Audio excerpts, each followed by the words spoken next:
메리 크리스마스. 예, 대강절 기간이 곧 메리 크리스마스를 외치는 기간이죠.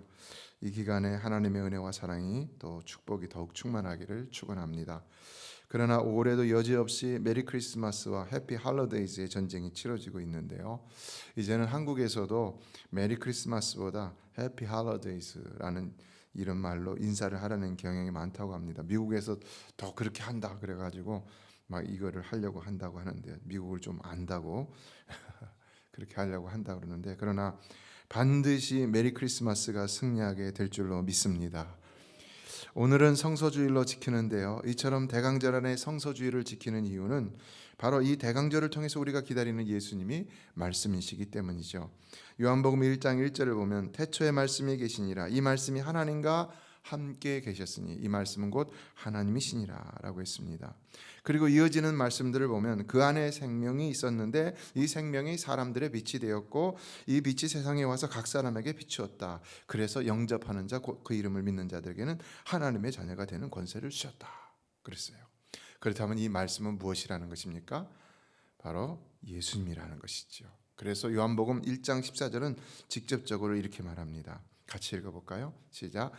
말씀이 육신이 되어 우리 가운데 거하심에 우리가 그의 영광을 보니 아버지의 독생자의 영광이요 은혜와 진리가 충만하더라. 그러므로 오늘 우리는 성서주의를 맞아 우리가 고대하고 기다리는 예수님만큼이나 이 성경 말씀을 귀하고 소중하게 여길 수 있어야 하는 것입니다. 성서주의를 정하여 지키는 것은 이처럼 말씀의 소중함을 다시 한번 일깨워주는데 1차적인 목적이 있다고 할 수 있습니다. 그러나 또한 우리는 이날을 통해서 성경을 편찬하고 보급하는 일에 헌신하는 성서공회와 같은 성경 연구와 보급기관의 노고도 기억하며 위하여 기도할 수 있어야 되는 것인데요, 본래 한국에서의 성서주일은 1900년대 초에 성서공회주일이라는 이름으로 시작이 되었습니다. 그리고 이것을 알리는 글은 이런 내용이 있습니다. 성서주일, 성서공회주일에는 모여 성경 번역하는 사람과 성서공회에서 일을 하는 사람을 위하여 기도하고 성경을 파는 사람을 위하여 기도하고 복음을 듣고 배우고자 하는 사람을 위하여 기도하자. 성서공회는 1973년 설립된 이래로 대한성서공회, 미국이 아니라 대한성서공회는 1973년에 설립이 되었는데 그 이래로 지금까지도 한국교회를 위해서 많은 성경을 보급하고 있죠. 그리고 한국교회뿐만 아니라 이제는 세계 성서공회와 공회 연합회와 협력을 하면서 해외 성서 보급까지 굉장히 많이 공헌을 하고 있는데요, 최근에는 해마다 무려 120여 개의 언어로 지구상 거의 모든 나라에 약 600여만 부의 성경을 제작 보급하고 있다고 합니다. 너무나 귀한 일을 하고 있죠. 신앙은 먼저 말씀으로부터 시작되고 말씀을 따라 사는 일이기 때문에 이러한 말씀의 보급은 굉장히 중요하고도 귀한 일이라 할 수 있습니다. 그러나 안타깝게도 전 세계에는 이 돈이 없어서, 재정이 없어서 성서 주문을 못하는 성서 공회들이 많이 있다고 하는데요, 그래서 또 한국 교회들과 또 한국 성도들도 이것을 많이 후원하고 있다고 합니다. 자, 그러니까 우리가 성경을 구입하면서 성경이 왜 이렇게 비싸냐 이렇게 불평해서는 안 되는 것이죠. 그 모든 수입 또한 성경 보급을 돕는 일이 된다는 것을 기억할 수 있어야 합니다. 대한성서공회의 자료에 의하면 2022년 1월 기준으로 성경은 전 세계 총 7,376개의 언어 가운데 719개의 언어로 번역되어 보급되고 있다고 합니다. 이 중에 신약 성경은 1593개, 단편 성서는 그러니까 쪽복음 같은 거죠, 이거는 1212개 언어로 번역되었고, 그러나 아직도 3852개의 언어는 단편 성서조차 번역되지 않았거나 번역 중에 있다고 합니다. 그러니까 전체적으로 번역된 거는 719개인데 그보다 이제 신약이나 단편성서는 더 많이 번역이 되었다는 것이죠. 그래도 아직도 번역되지 않은 언어가 많이 있다는 것인데요, 다만 복음화율이 0%라고 할 수 있는 비전도 종족, 그러니까 미전도 종족도 아니고 비전도 종족은 20년 전만 해도 3,400여 개였는데 지금은 100여 개로 줄어들었다고 합니다. 굉장히 많이 줄어들었죠. 이런 것을 보면은 한 종족 안에 여러 개의 언어가 있다는 것을 추측할 수 있는데요. 그러나 이러한 사실을 통해서 우리는 예수님이 가까이 오셨다, 주의 재림이 가까웠다 라는 것을 알 수 있는데, 그럼에도 아직도 복음이 땅끝까지 온전히 전파되려면 성경 복음이 절실하다는 것 또한 느끼지 않을 수가 없습니다. 그래서 우리는 이 성서주의를 맞아서 이와 같은 성경 복음을 위해서도 기도해야 되는 것이고, 또 그 복음하는 기간을 위해서도 기도해야 되는 것인데요. 그러나 오늘 우리는 성서주의를 맞아서 무엇보다도 중요한 우리 개인의 삶에 있어서 이 성서주의의 목적 중에 하나인 하나님의 말씀의 소중함을 생각하는 일을 신중히 돌아보지 않으면 안 되는 것입니다. 성도는 정말로 말씀으로 살아야 성도의 생명을 얻고 힘을 얻고 하나님의 약속된 복을 받고 축복되고 형통한 삶을 살며 구원의 길로 갈 수가 있습니다. 성경은 구원의 시작이자 완성입니다. 신앙생활의 시작부터 끝까지 모든 것이 이 성경에 다 들어 있습니다. 특히 성경에는 인간의 생사복을 주관하는 모든 능력의 말씀들이 기록되어 있는데요. 따라서 성도는 성경 없이 혹은 성경을 멀리하면서 잘 살 수 있다고 말할 수가 없는 것입니다. 그래서 신명기 6장 6절로 9절은 이런 말씀합니다. 오늘 내가 네게 명하는 이 말씀을 너는 마음에 새기고 네 자녀에게 부지런히 가르치며 집에 앉았을 때든지 길을 갈 때든지 누워 있을 때든지 일어날 때든지 이 말씀을 강론할 것이며 너는 또 그것을 내 손목에 메어 기호를 삼으며 내 미간에 붙여 표로 삼고 또 내 집 문설주와 바깥문에 기록할지라. 성경 말씀이 그토록 중요하기 때문에 하나님의 백성은 마땅히 그 말씀을 마음에 새기고 또 자자손손 가르치고 그 말씀과 더불어서 살도록 해야 된다는 것이죠.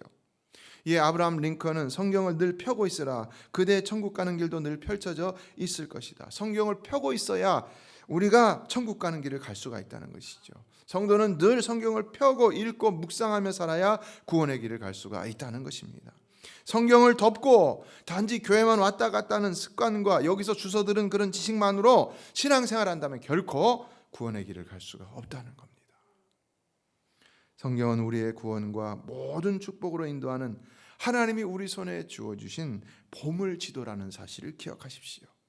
날마다 미지의 세계를 걸어가고 있는 우리, 한치 앞을 바라보지 못하는 우리는 그러므로 이 성경을 붙들고 이 성경을 통해서 삶의 방향을 찾고 문제의 해답을 얻으며 축복과 구원의 길로 가야 하는 것입니다. 우리가 방금 읽은 신명기 6장의 말씀은 4절로 9절까지를 쉐마라고 말하는데요. 이 구절은 쉐마 이스라엘, 그러니까 들으라 이스라엘이라는 말로 시작되기 때문입니다. 예, 유대인들은 전통적으로 하루에 2번씩 이 쉐마를 암송하는데요. 바로 이것이 오늘 세상을 지배한다고 하는 유대인들의 의식 구조와 삶에 가장 큰 영향을 미친 신앙 고백문이라 할 수 있습니다. 쉐마를 정기적으로 암송하는 습관은 이처럼 구약 시대부터 정착이 되었다 할 수 있습니다. 그리고 바벨론의 탈무드를 보면은 거기에도 유대인 남자아이가 태어나 말을 시작할 때 부모들은 가장 먼저 쉐마의 첫 구절인 신명기 6장 4절을 가르치도록 규정하고 있습니다. 포로 생활 중에도 이것을 하도록 했다는 것이죠. 또 역사적으로 보면 주 2세기 랍비였던 아키바라는 사람이 로마군에 의해서 처형을 당할 때 마지막으로 이 쉐마를 암송했는데, 이 전례에 따라서 다른 순교자들도 죽음을 앞둔 마지막 순간에 이 쉐마를 중얼중얼 하면서 암송을 한다는 겁니다. 그리고 이를 본받아서 죽음 직전에 있는 모든 유대인들도 자신의 마지막 신앙 고백으로 쉐마를 암송하는 관습이 생겨났다는 것인데요. 이처럼 유대인들에게 쉐마는 태어나서 제일 먼저 배우는 신앙 고백이자 죽음을 앞두고 가장 마지막으로 암송하는 신앙 고백이라고 할 수가 있는 것입니다. 이에 이 쉐마 가운데 가장 중요한 시작이요, 요약이요, 핵심이라 할 수 있는 신명기 6장 4절로 5절은 이렇게 시작되고 있습니다. 같이 읽어볼까요? 시작. 이스라엘아 들으라. 우리 하나님 여호와는 오직 유일한 여호와이시니 너는 마음을 다하고 뜻을 다하고 힘을 다하여 내 하나님 여호와를 사랑하라. 우리가 하나님의 말씀을 읽고 묵상하고 행하기에 앞서 더 중요한 것은 먼저 여호와 하나님을 사랑하는 일이라는 것이죠. 그래서 여호와 하나님을 사랑함으로 하나님의 말씀을 읽고 묵상하고 실천하면 반드시 그 말씀대로 하나님은 복을 주신다는 것입니다. 그래서 신명기 6장 2절의 약속처럼 여러분의 날이 장구하게 될 것이고 3절의 말씀처럼 여러분의 기업이 복을 받게 된다는 것인데, 여러분 이러한 사실을 믿으십니까? 이에 오늘 본문은 우리에게 말씀과 관련해서 중요한 교훈을 전해주고 있는데요. 자, 오늘 본문을 전체 짧으니까 다 같이 한번 읽어보도록 하겠습니다. 시작. 너는 그들로 이 일을 기억하게 하여 말다툼을 하지 말라고 하나님 앞에서 엄히 명하라. 이는 유익이 하나도 없고 도리어 듣는 자들을 망하게 함이라. 저는 진리의 말씀을 옳게 분별하며 부끄러울 것이 없는 일꾼으로 인정된 자로 자신을 하나님 앞에 드리기를 힘쓰라. 무엇을 말하는 것입니까? 우리는 주의 일을 하면서 말다툼할 것이 아니라 도리어 진리의 말씀을 옳게 분별하는 자들이 되어야 한다라고 말하고 있는데요. 이것은 우리가 다른 무엇보다도 주의 일을 함에 있어서 가장 중요한 것은 먼저 진리의 말씀을 옳게 분별하는 일이라는 것을 가르쳐주고 있는 것이지요. 그래서 항상 우리 자신이 하나님께 부끄러울 것이 없는 일꾼으로 드려지기를 힘써야 된다. 성도의 관심은 오직 이것에 있어야 된다는 것입니다. 다른 것이 아니라. 그러므로 성도는요, 자신이 손해를 볼지라도 하나님께 유익이 되지 않는 일, 그리고 나에게 영적으로 유익이 되지 않는 일은 절대로 해서는 안 되는 것입니다. 이에 첫째, 성도는 무엇보다도 먼저 진리의 말씀을 옳게 분별하는 일에 힘쓰라고 말씀하고 있는데요. 자, 이거는 우선순위를 먼저 잡아야 된다는 거 꼭 잊지 말아야 됩니다. 다른 어떤 것에 있어서도 먼저 하나님의 말씀을 옳게 분별하는 일 없이 한다. 그럼 반드시 문제가 생겨나고 유익이 없고 망하게 된다. 이거 14절의 말씀입니다. 따라서 성도는 신앙생활에 있어서 언제나 하나님의 말씀을 붙들고 살아야 됩니다. 가까이 하고 살아야 됩니다. 이 주일날 교회 나올 때만 들고, 요즘에는 성경도 안 들고 나오잖아요.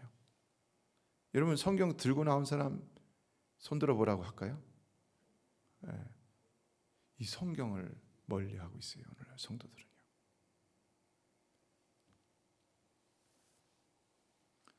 성도들은 항상 성경을 가까이 해야 됩니다. 그래서 무엇을 하든지 간에 먼저 성경을 보고, 그래서 성경이 뭘 말씀하시는지 그 말씀을 옳게 분별함으로 다른 일들을 할 수 있어야 되는 것입니다. 시골에서 태어나 아주 가난한 신발 수송공 및 아버지 밑에서 초등학교까지도 중퇴했던 아브라함 링컨은 참 어려운 인생을 살았습니다. 그가 거친 직업은 농부, 뱃사공, 상인, 군인, 우체국 직원 등 10가지가 넘었는데요. 첫째 가게를 오픈했다가 파산하고 빚 갚는 데만 무려 15년이 걸렸다고 합니다. 게다가 첫 번째 약혼자는 죽고 나중에 결혼을 해서 태어난 자식들도 연이어 둘이나 죽었는데, 그런데도 놀랍게 그는 그 모든 어려움을 극복하고 미국에서 가장 존경받는 대통령 가운데 하나가 되었다는 겁니다. 그렇게 그는 공부도 제대로 못했는데 그의 셰익스피어 연구는 전문가 수준이었다고 합니다. 영문학을 공부를 하신 분들은 아시겠지만 이 셰익스피어 연구는 굉장히 어려운 거예요. 그리고 그의 성경 지식은 신학자 수준이었다고 합니다. 그 목회자도 아니었는데. 그렇다면 어떻게 그가 인생을 이렇게 역전시키는 놀라운 사람이 될 수 있었는가? 그는 날마다 그냥 성경과 기도로 사는 게 아니라 날마다 성경과 기도로 살았기 때문이라는 것입니다. 날마다 성경을 사랑하는 자로서 항상 성경을 펴놓고 살았기 때문이라는 것입니다. 그는 말합니다. 어린 시절 어머니가 날마다 읽어주신 성경 구절이 마음속에 남아 있습니다. 어머니는 부자나 위인이 되기보다는 성경 읽는 것을 즐기라고 유언하셨습니다.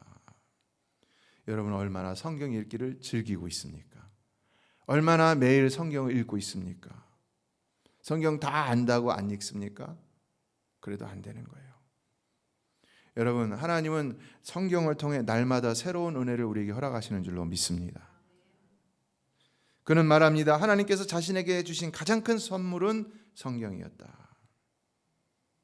그래서 그는 그 성경을 통해서 놀라운 지혜와 은혜와 능력을 얻음으로 이 미국을 갖다 위대한 나라로 이끄는 위대한 지도자가 되었다는 것인데요.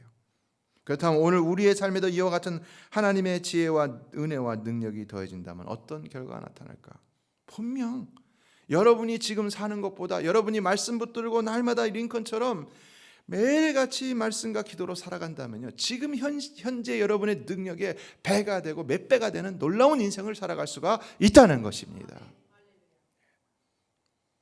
1863년 11월 19일 링컨은 새로운 자유의 탄생이라는 유명한 게이드스버그 연설을 했는데요. 불과 266단어입니다. 2분 남짓 했던 그 연설이 인류의 역사에 있어서 명연설로 남게 되었는데 그 이유는 바로 마지막 부분에 있었죠. 주님의 품 안에서 자유의 국가가 될 것입니다. 국민에 의한, 국민을 위한 정부는 사라지지 않을 것입니다. 도대체 이런 간결하면서도 엄청난 능력의 메시지가 어디서 나온 것일까? 바로 그는 말씀 생활에 충실했기 때문에 성경이 그에게 이런 엄청난 지혜와 능력의 메시지를 그에게 공급해 주었다는 것입니다. 이와 같은 성경을 통한 지혜와 명철로 그는 자신을 공격하는 정적들을 이겨낼 수 있었다는 것인데요. 그는 그냥 말싸움하지 않았다는 겁니다. 하나님이 주시는 말씀이 항상 있었기 때문에 그 말씀으로 말하다 보니까 그와 같이 위대한 일을 감당하는 사람이 되었다는 겁니다. 이에 그는 16대 대통령 취임 연설에서도 이런 말을 합니다. 하나님의 은혜가 아니면 저는 결코 직면해 있는 이 큰 어려움을 극복할 수 없을 것입니다. 성도 여러분, 오늘 우리 삶의 모든 문제 해답도 오직 하나님의 말씀과 그분의 은혜에 있는 줄로 믿습니다. 이처럼 그는 결국 성경 한 권으로 남북전쟁에서 승리하고 노예 해방과 미국 통합을 이뤄내면서 미국을 위대한 나라로 만들어냈던 것인데요. 어찌 성경 한 권으로 그리할 수 있는가? 그러나 그럴 수 있다는 겁니다. 왜냐? 성경은 하나님의 말씀이고 그러므로 성경의 능력은 곧 하나님의 능력이기 때문이라는 것입니다. 지난주 어느 분을 신방했더니 그분 아버지께서 성경을 백독을 하셨더니 엄청난 일이 일어났다라는 간증을 하는 것을 들을 수가 있었습니다. 성경 백독을 하니까 그 다음에 막 자기가 전에 갖지 못했던 지혜와 명철 이게 총기가 충만하게 되었다는 것입니다. 구체적인 얘기를 했지만 시간 관계상 제가 다 말씀을 드릴 수가 없는데요. 뭘 한번 보면은 그냥 다 한 번에 알게 되고 이런 역사가 일어나다는 것입니다. 성경은요, 위대하신 하나님의 말씀이기 때문에 많이 읽으면 놀라운 삶을 당연히 살게 되는 것입니다. 그래서 우리는 늘 성경을 가까이에서 부지런히 많이 읽음으로 우리의 능력을 초월한 하나님의 능력 안에 살 수 있어야 되는 것입니다. 여기서 옳게 분별하라는 말씀은 헬라어 성경에서 고든이라는 뜻을 지닌 형용사 오르도스라는 단어와 그리고 절단하다라는 뜻을 지닌 동사 템모라는 말의 합성어인데요. 원문대로 직역하면 진리의 말씀을 곧게 올바르게 절단하라 이런 말입니다. 말씀을 곧게 올바르게 절단하라. 무슨 말입니까? 우리는 무엇을 하든지 먼저 성경을 가까이 함으로 과연 그 말씀이 전하고자 하는 것이 무엇인지를 항상 날카롭게 분별할 줄 알아야 된다는 것입니다. 말씀을 그냥 읽고 지날 것이 아니라 이 말씀을 쪼갤 줄 알아야 된다는 것입니다. 분별력으로. 그래서 이 분별한 이 말씀을 가지고 또 자신을 날카롭게 잘라내면서 무엇보다도 자신을 순결하게 지키고자 노력해야 된다는 것인데 이게 삶의 우선순위가 되어야 된다는 겁니다. 이에 히브리서 4장 12절 하나님의 말씀은 칼이라고 그랬지요. 예리한 칼이라고 그랬어요. 하나님의 말씀은 살아있고 활력이 있어 좌우의 날선 어떤 것보다도 예리하여 혼과 영과 및 관절과 골수를 찔러 쪼개기까지 하며 또 마음의 생각과 뜻을 판단하나니라고 했습니다. 그래서 우리는 이와 같은 하나님의 말씀이 먼저는 우리에게 적용되도록 과감히 말씀의 칼을 우리 자신에게 들이댈 수 있어야 되는 것입니다. 그래서 찔러 쪼개서 하나님 앞에서 온전할 수 있도록 잘못된 것은 우리 스스로가 잘라버리고 그래서 건강한 것들이 계속해서 자라날 수 있도록 해야 되는 것입니다. 둘째, 그래서 부끄러울 것이 없는 일꾼으로 인정된 자가 되어야 한다라고 했는데요. 여기서 인정된 자라고 번역된 헬라어는 금속을 정련하다라는 뜻과 더불어서 시험하다, 분별하다, 연단하다는 뜻을 지니는 단어를 사용했습니다. 이것은 일정한 시험을 거친 후에 인정되고 받아들여진 자라는 의미를 가지고 있는데요. 그러니까 하나님 앞에서 부끄러울 것이 없는 일꾼이 되는 일은 결코 한순간에 되는 것이 아니라는 것을 우리에게 가르쳐주고 있는 것이죠. 하나님 앞에서 온전한 자가 되는 건 한순간에 되는 것이 아니라는 것입니다. 여러분이 벌떡벌떡 성령의 충만함을 받았다고 어디 가서 뭘 받았다고 한순간에 온전한 자가 되는 것이 아니라는 것입니다. 그거는 긴 신앙의 여로의 시작일 뿐이라는 것이죠. 우리는 많은 세월 동안 연단이 되어져야 되는데 무엇으로 연단이 되어져야 되느냐? 말씀의 칼로 연단이 되어져야 한다는 것입니다. 따라서 말씀 없이는 누구도 하나님 앞에 인정된 자가 될 수 없다는 것이고요. 이에 성도는 항상 하나님의 말씀을 듣고 읽고 묵상하는 가운데 그 말씀에 합당치 못한 것들은, 오늘도 여러분이 말씀을 들으면 합당치 못한 것들이 있다면 과감하게 도려낼 수 있어야 된다는 것입니다. 그리고 그것으로 자기를 쳐서 복종케 해야 한다는 것인데요.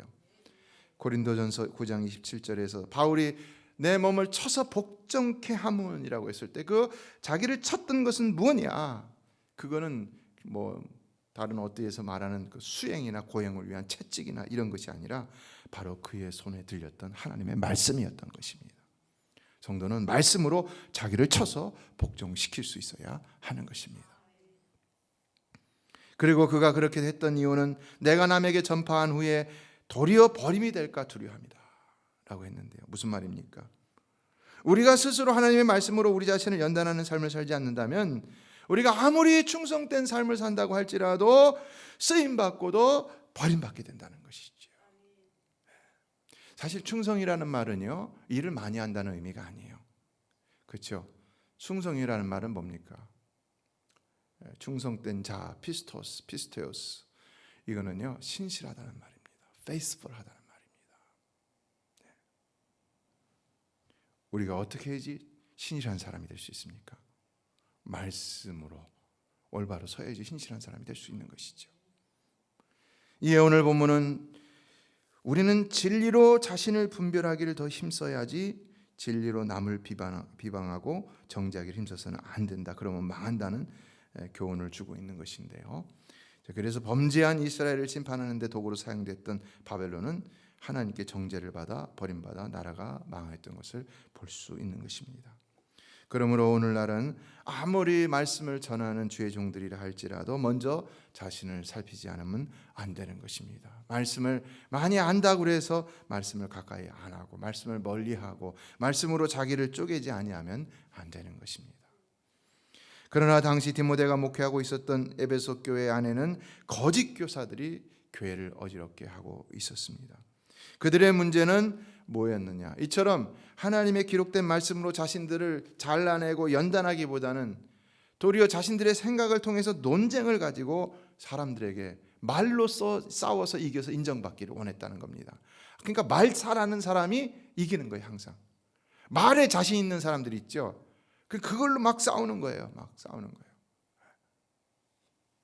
그러나 그래서는 안 된다는 것을 오늘 본문이 이야기하고 있다는 것입니다. 그런 논쟁의 삶이 아니라 오히려 내 자신이 하나님의 말씀으로 하나님 앞에 드려지기를 힘써야 한다는 것입니다.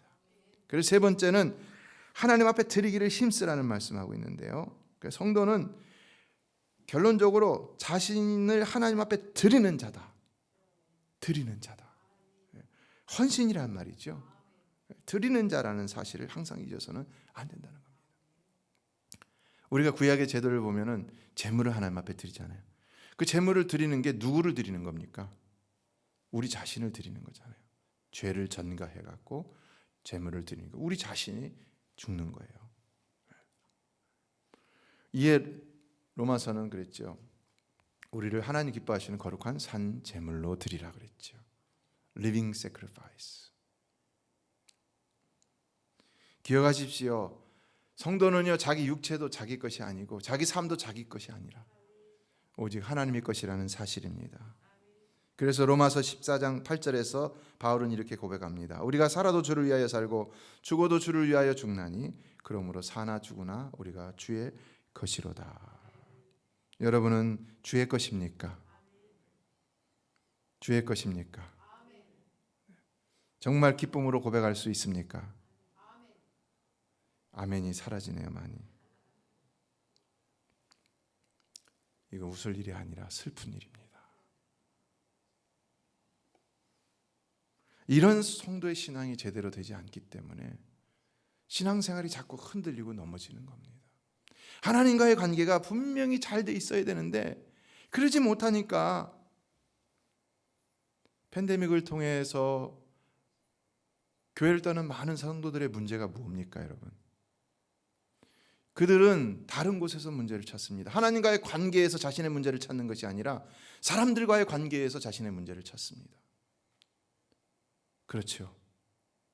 이 얘기는 하나님과의 관계가 수렁하지 못하니까 결국 교회를 떠나게 된다는 겁니다.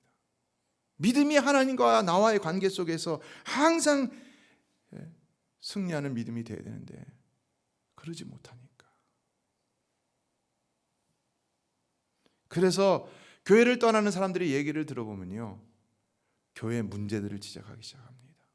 사람들을 지적하기 시작합니다. 제도를 지적하기 시작합니다. 맞습니까? 맞죠? 그러나 만약에 하나님과의 관계가 올바로 되어 있는 사람이라면 어떻게 하겠습니까? 그러할지라도 라고 말하는 것이죠. 그러할지라도. 우리는 하나님께 자신을 드리는 자라는 것을 잊어서는 안 됩니다. 성도는 하나님께 자신을 드리는 자입니다. 이와 관련해서 우리는 구약의 나실인이라는 단어를 떠올리지 않을 수 없는데요. 나실인이 뭡니까? 히브리어로 나실이라는 말은 바쳐진 자, 헌신한 자라는 뜻이 있습니다. 성경에서 찾아볼 수 있는 가장 대표적인 인물은 삼손이죠. 그의 어머니가 그를 임신했을 적에 여호와의 사자가 나타나서 말한 것이 사사기 13장 7절에 기록되어 있습니다. 같이 읽어볼까요? 시작. 그가 내게 이르기를 보라 내가 임신하여 아들을 낳으리니 이제 포도주와 독주를 마시지 말며 어떤 부정한 것도 먹지 말라. 이 아이는 태에서부터 그가 죽는 날까지 하나님께 바쳐진 나실인이 됨이라 하더이다 하니라. 그래서 나실인 삼손의 삶은 아주 제한된 삶을 살며 머리턱을 삭발하는 일도 금지되었습니다. 그랬을 때 그러나 하나님은 그에게 특별한 힘을 주셨다는 것입니다. 이에 그가 말씀대로 살 때는 또 나실인의 그래서 규율을 지킬 때는 사자를 맨손으로 찢어 죽이기도 하고 또 혼자서 아스글론 온 사람들 30명을 쳐 죽이기도 하고 또 여우 300마리를 잡아갖고는 블레셋 사람 꼬리 다 묶고 불질러갖고 블레셋 사람들의 밭을 불질르기도 하고 또 나귀떡 하나로 블레셋 사람 1000명을 죽이기도 했습니다. 엄청난 능력을 나타냈죠. 그러나 그가 정욕과 향락에 빠져서 이방인과 결혼하면서 하나님의 말씀을 어기게 될 때 어떻게 됩니까? 그에게 하나님 주셨던 모든 힘과 재능을 다 잃어버리게 되죠. 그리고는 비참하게도 눈이 뽑힌 채 이방인들의 포로가 되어서 수치와 모멸을 당합니다. 그는 회개했지만 그 모든 힘과 재능을 되돌릴 수는 없었습니다. 다만 하나님이 그를 생각하셔서 한 번의 기회를 주셔서 큰 힘을 발휘함으로 블레셋 사람들이 모인 집의 기둥을 무너뜨릴 수 있었는데 그래서 그때 블레셋의 방백들과 또 지붕 위에 있었던 3,000명이 한꺼번에 다 죽고 말았지. 그러나 그것뿐이었습니다. 그것으로 그의 인생은 끝이 났습니다. 그러므로 우리가 하나님이 주시는 힘과 능력과 재능으로 살고자 한다면 우리는 항상 모든 순간 자신을 하나님께 드리는 자가 되어야 한다는 것입니다. 말씀을 분별할 뿐만 아니라 그래서 내 능력 이상의 삶을 사는 이 삶을 계속해서 유지하고자 한다면은 우리는 항상 우리 자신을 하나님께 드리는 자로 살아야 한다는 것입니다. 믿으십니까? 항상 올바른 말씀으로 하나님께 인정된 자가 되도록 힘써야 하는 것이고요. 그래서 날마다 말씀으로 자신을 도려내며 부족하고 인하가 실수 안 하는 사람이 어디 있습니까? 다 하지만은 그러나 늘 연단되기를 힘쓰며 하나님 앞에 헌신하는 자가 되어야 한다는 겁니다. 그래야 능력의 삶을 살아갈 수가 있다는 것입니다. 그래야 주신 복을 빼앗기지 않을 수가 있다는 겁니다. 여러분 한순간이라도 실패하지 않기를 바랍니다. 넘어가지 않기를 바랍니다. 우리는 몰락하는 자가 되어서는 안 되는 겁니다. 말씀을 맺습니다. 영국 왕 제임스 1세가 킹 제임스 버전을 만들었죠. 굉장히 뛰어난 작품이라고도 할 수 있고 영감이 충만한 이런 성경이라 할 수 있습니다. 번역서인데요. 그는 굉장히 독실한 크리스찬이었습니다. 말씀을 굉장히 중요하게 여겼기 때문에 작은 죄도 엄하게 다스렸습니다. 그래서 한 번은 암스트롱이라는 좀도둑이 양을 훔치다가 붙잡혔는데 사형 선고를 내렸다는 것입니다. 그랬더니 이 암스트롱이 머리를 써갖고는 사형을 면하고 싶어서 이런 얘기를 했다는 겁니다. 나는 어차피 죽을 몸입니다. 마지막으로 왕이 번역한 성경을 읽고 죽고 싶습니다. 왕에게 내 뜻을 전해주시기를 바랍니다. 간수에게 말했어요. 그래서 왕에게 전했더니 왕이 이 소식을 듣고는 자기가 번역한 성경을 다 읽고 죽고 싶다는 생각이 너무 기특해갖고 그걸 허락했다는 것입니다. 그러면 얼마 만에 그가 성경을 읽었을까요? 그런데 재미나게도 1년이 지나도 사형을 집행할 수가 없었다는 것입니다. 왜냐? 이 죄수가 성경을 하루에 한 절씩만 읽었기 때문이라는 것입니다. 성경 전체가 몇 절이 될까요? 31,102절입니다. 31,102절. 이걸 다 읽으려면 80년은 걸린다고 합니다. 그러니까 이 제임스 왕이 그 얘기를 듣고는 그를 풀어주면서 집에 가서 읽어라. 그래서 풀어줬다는 것인데요. 그러나 저는 이 이야기를 읽으면서 이런 생각을 해봤습니다. 우리의 삶도 성경을 가까이 하며 오늘 말씀처럼 우리 자신을 부끄러울 것이 없는 일꾼으로 하나님께 드리기를 힘쓰는 그 동안에는 어려움이 없다. 어려움이 없다. 믿으시기 바랍니다.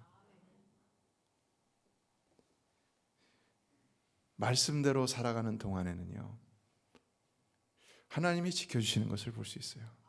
사명을 위해 사는 그 시간에는 하나님이 어려운 일이 생기지 않게 하시는 것을 볼 수 있어요. 교회를 지켜주시고 성도들의 삶을 지켜주시고 기가 막히죠. 게하르스 존 제슈비치라는 사람은 성경은 이 땅에서 행복한 삶을 가능케 할 수 있는 최고의 안내서이다 라고 했습니다. 성경은 이미 수많은 예언과 약속의 성취를 보여준 세상에서 가장 확실한 축복의 보고라 할 수 있습니다. 이에 만유인력의 법칙을 발견한 아이작 뉴턴은 성경의 가르침보다 더 확실히 검증된 과학은 없다 그랬어요. 최고의 과학자가 이런 말을 하고 있다는 거죠. 그러므로 여러분은 오늘 성소주의를 맞아서 더욱 성경을 가까이 하며 성경대로 살기를 결단하실 수 있기를 주의 이름으로 축원합니다. 그럼 성경의 모든 약속이 여러분의 삶에서 검증될 줄로 믿습니다. 기도하겠습니다.